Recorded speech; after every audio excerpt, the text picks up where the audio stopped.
The Justice Department has launched an investigation into whether Google's violating antitrust laws by reaching an agreement with authors and publishers to digitizing millions of printed books and posting the contents online.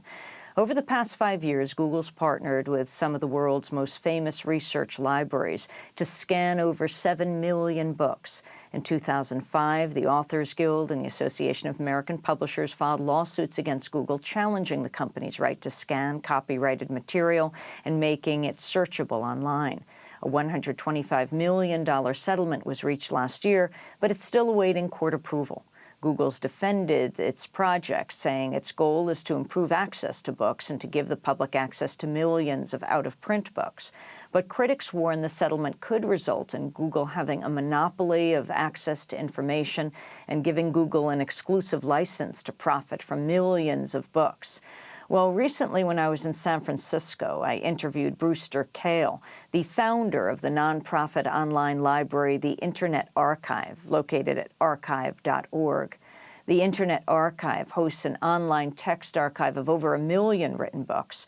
Brewster Kahle is a prominent critic of Google's book plan. We invited Google to join us, but didn't receive a response. I began by asking Brewster Kahle to outline his concerns.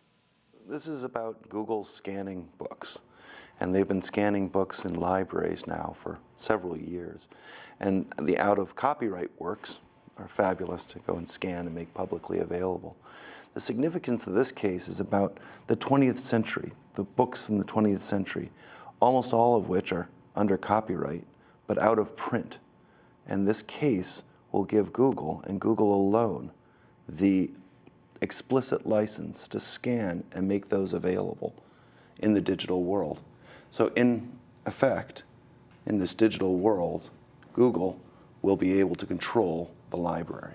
How does a court case allow one company to have a monopoly on all the books of the 20th century that are out of print?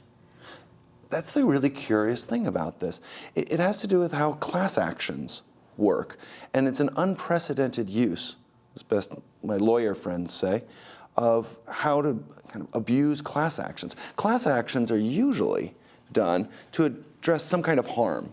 If you're a pharmaceutical company and you make pills or something like that and give them out and people get sick, then a set of lawyers come together and build up a class of people that have suffered some kind of harm and then try to get money to help out the people that are in this harm. What Google did is when there's this lawsuit, the Authors Guild pulled together a class of everybody having to do with books in the 20th century and called it a class. And instead of just... What do you mean everybody having to do with books?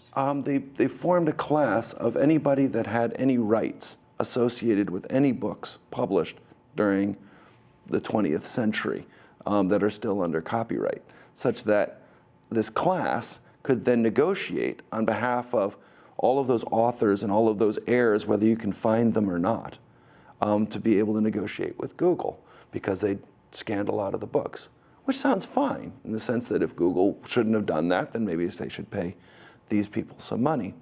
But what they did is go further than that and go and say, not only are we going to address past harm, we're going to set up new structures for dealing with things in the future. We're going to come up with a new copyright regime that allows Google to go and sell access to these works in this kind of bizarre new scheme that nobody'd ever heard of on a perpetual going forward basis.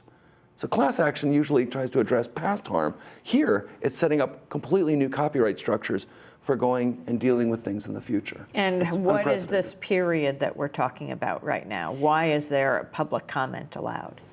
What's going on right now is this class action settlement between the Authors Guild, the American Association of Publishers, and Google is open to public comment or objections until about 1 month from now. And during this period, people can come forward and say, this doesn't make any sense. And there are a growing number of libraries, law school professors, publishers, booksellers, going and saying, we don't really want to build a monopoly here. So explain exactly how it works. What does it mean to say that Google will have the sole access to the libraries of this country? What exactly are they doing? What they're doing is they're digitizing books up a storm. So out of copyright works, which are works before 1923, in copyright, but out of print works, which are the vast majority after 1923 and the present. Most books are out of print. And they're even digitizing books that are in print. And they're working with publishers to try to make sure that things that are in print they can have in their search engine. In the out of copyright, it's okay. There's no rights issues there. They can make those available. It's those books in this limbo. It's the books that are not commercially viable. Things that make up the vast majority of our libraries, the books in our libraries, but they're not sellable. The question is, who can do what with those in the digital age? And there's been orphan works legislation. These works are called orphan works. These are things that there is no real owner. There's no one to speak for them. And there's been attempts to deal with this through the legislature, and the libraries are starting to loan these books. But Google had a different idea. They thought they could go and digitize these works, and through this class action settlement, get an explicit license to be a digital bookstore of these works. To sell?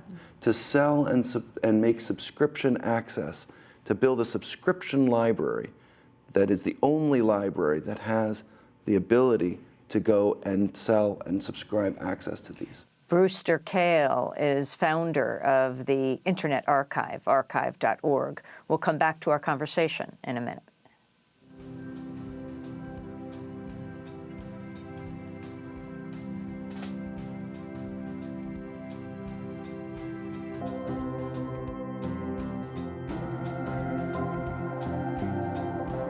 This is Democracy Now!, democracynow.org, the War and Peace Report. We're broadcasting from Dallas, Fort Worth, and Texas as we continue our Community Voices Community Media Tour. I'm Amy Goodman as we return to my interview with Brewster Kahle, founder of the nonprofit online library, the Internet Archive, located at archive.org, talking about Google's plan to digitize millions of books. Why would any library agree to give over their work to a private company? It seemed like a good idea at the time. Why? Because Google was going to pay for the digitization of these books. And what they said originally is that they would, like a web search engine, they would go and index these books and then allow people to see bits and pieces, but direct people back to the libraries or direct people back to bookstores to be able to get them. What we now find through this suit is Google's ambitions were far greater than just directing people back to where they came from. They wanted to be the library or the bookstore themselves. So they will make money on these libraries. Not only will they make money, they will be the sole organization to control access to these works. What do you mean control access? Well, if they want those books to be available to people, they can have it in their search engine and rank it high. If books are things they don't want to have available, I don't know, for any reason that corporations might want to do that, they can take it effectively out of the library. If they get to be the library that the next generation grows up with, then they get to decide who has access to works, and if you happen to be reading a book, they'll know about it. Can you talk about the libraries who've made deals with Google and why they did? It started out with 5 great libraries: New York Public, Oxford, Stanford University The Library. Oxford Library in Britain. Yes, in Britain. Stanford in California. California. University of California, the public library system, the public university system here in California. University of Michigan. And they allowed Google, they didn't pay Google anything, but they did all of the work to go and hand over the books that were on their shelves to Google so that Google could take photographs of the pages and then process those to make them readable